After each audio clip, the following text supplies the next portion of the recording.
Mission.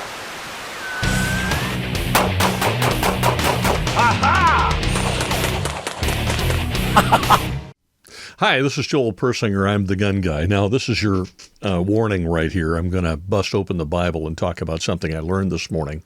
So if you're not interested in any of that, then you can just stop watching here, and we'll have more gun videos coming up in the next few days, and you can watch that. All right, one of the things I wanted to talk about today, and this is one of those things that has caused me some angst, is where is my faith? And it applies specifically to me, and I don't know, maybe to you. It depends on where your walk with God is. I know last night, after having gone through a lot of the comments on some videos I've posted recently about the confiscation of 2 AR-15 pistols, and seeing the anger and the threats of violence and calling for civil war and calling for violence and that kind of stuff, that all frankly weighed very heavily on me when I went to bed last night. It kind of kept me up. I woke up 2 or 3 times a night. I got up this morning and I thought about where my faith is and where am I putting my faith? Am I putting my faith in the President of the United States to rescue us and rescue the state of California and rescue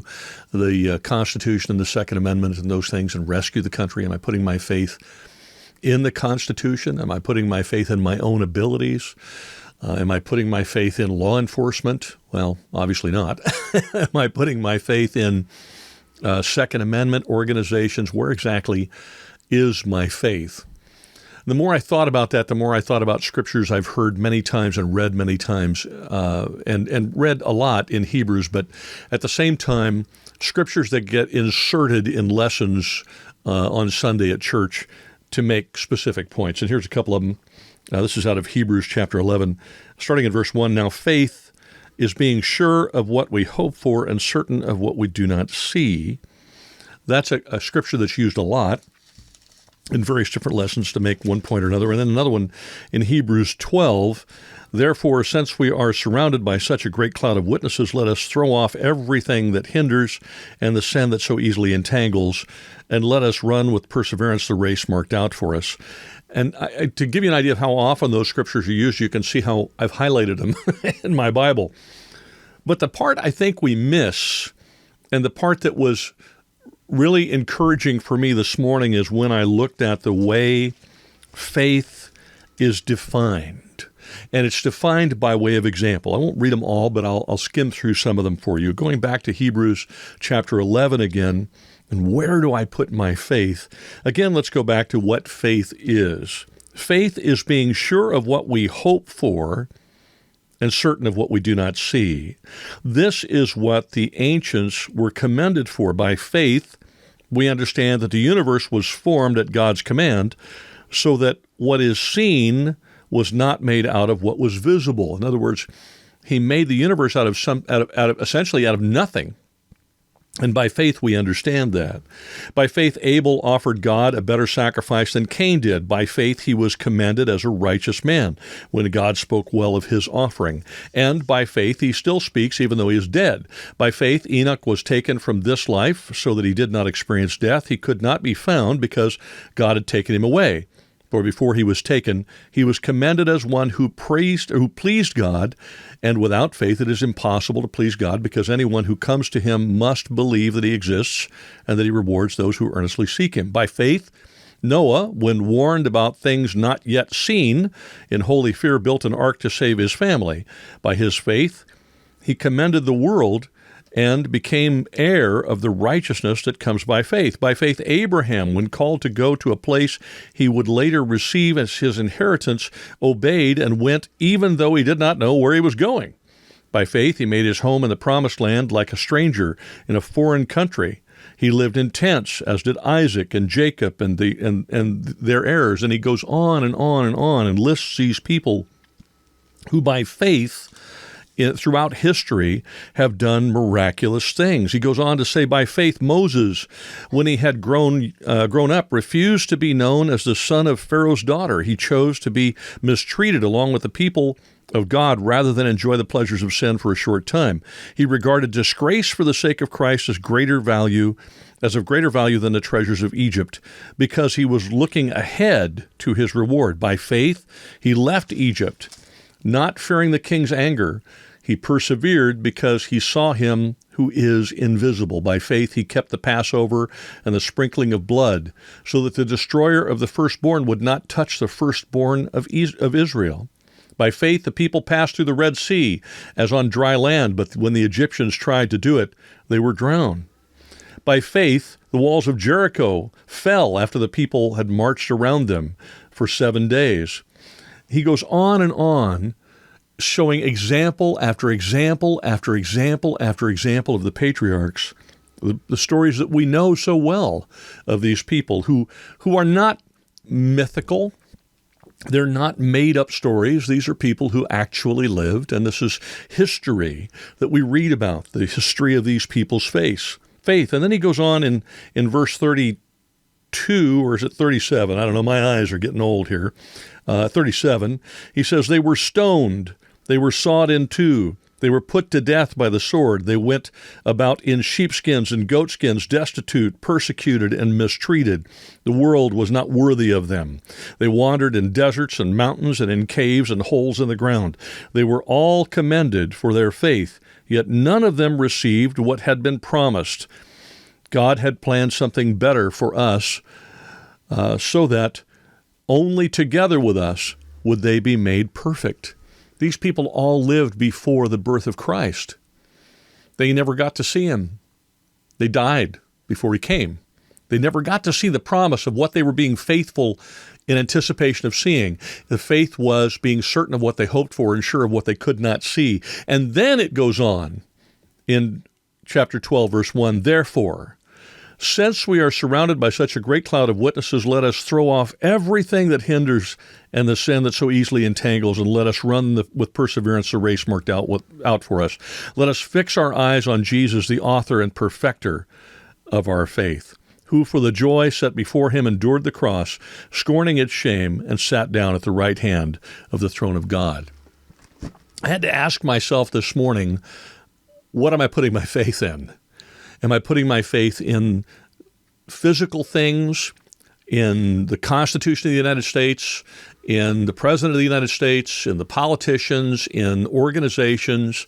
Look, I got to tell you, I love this country. I really do, with all of my heart.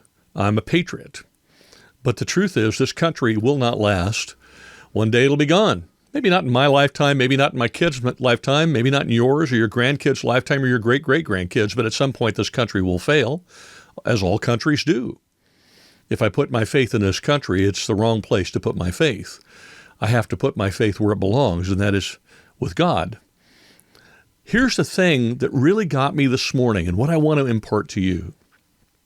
I have thought about this great cloud of witnesses many times, and when people have brought it up in lessons, I've thought, well, those are the angels, or those are the spiritual beings looking down upon us, or whatever. But that's not the great cloud of witnesses that Paul was talking about. That's not the great cloud of witnesses that is written about in the book of Hebrews.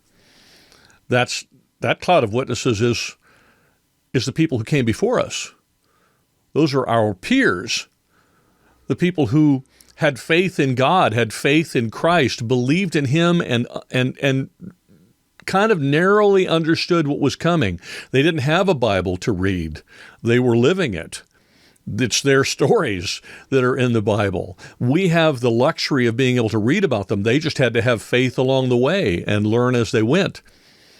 These scriptural things are the things that were written because of them and through them, because God used them to write things down. These are the people who are the witnesses. It's as if they're gathered around us in a great stadium or arena, and they're watching us as we struggle in the fight to, as President Trump would say, make America great again, or save our Second Amendment rights, or encourage one another today, each day, as long as it's called today, or any of the things we're trying to do. They look at us, and their urgent desire is to see if we will have faith as they did.